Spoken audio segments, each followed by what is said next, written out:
এখানে দেখেন 35 লাখ টাকা লোন নিছে, তাকে দেখাচ্ছে 35,20,000 টাকা, অর্থাৎ এই 20,000 টাকা কিন্তু তার প্রসেসিং ফি বাবদ নেওয়া হয়েছে। এবং 35 লাখ টাকা লোনের জন্য তার কি কি ডকুমেন্ট দেওয়া লাগছে আমি এই ভিডিওতে প্রমাণ সহ দেখাবো, এবং আমার কোম্পানি থেকে এই 35 লাখ টাকা লোন তার পাস হয়েছে।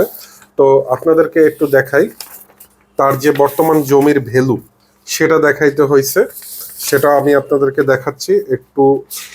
দেখেন, তার কিন্তু এখানে দেখেন 22 লাখ টাকা করে, দেখতে পাচ্ছেন তার পার ডিসিম 22 লাখ টাকা করে জমি। এখানে তার 3 ডিসিম জমি ছিল, প্রায় 60 লাখ টাকার মতো জমি সে দেখাইছে।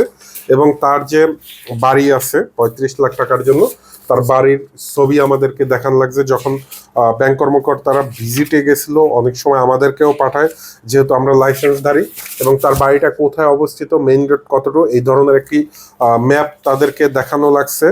এবং তার যে এলাকার, ঠিক আছে, এখানে খাস জমি, তারপর হলে রেকর্ডি সম্পত্তি, সবকিছু ডিটেলস দিয়া বর্তমান বাজার ভ্যালু, তার টিন সার্টিফিকেট, সে রিটার্ন দিছে কিনা, ভ্যাট ট্যাক্স দিছে কিনা, যাচাই বাচাই শেষে তাকে লোনটা দেওয়া হয়েছে। তো এই লোনটা পাস হয়ে গেছে, সেটা আমি আপনাদেরকে দেখাইছি। এবং আমার আরো কিছু লোন পাস হয়েছে, সেগুলো আমি নেক্সট ভিডিওতে ইনশাল্লাহ দেখিয়ে দেবো।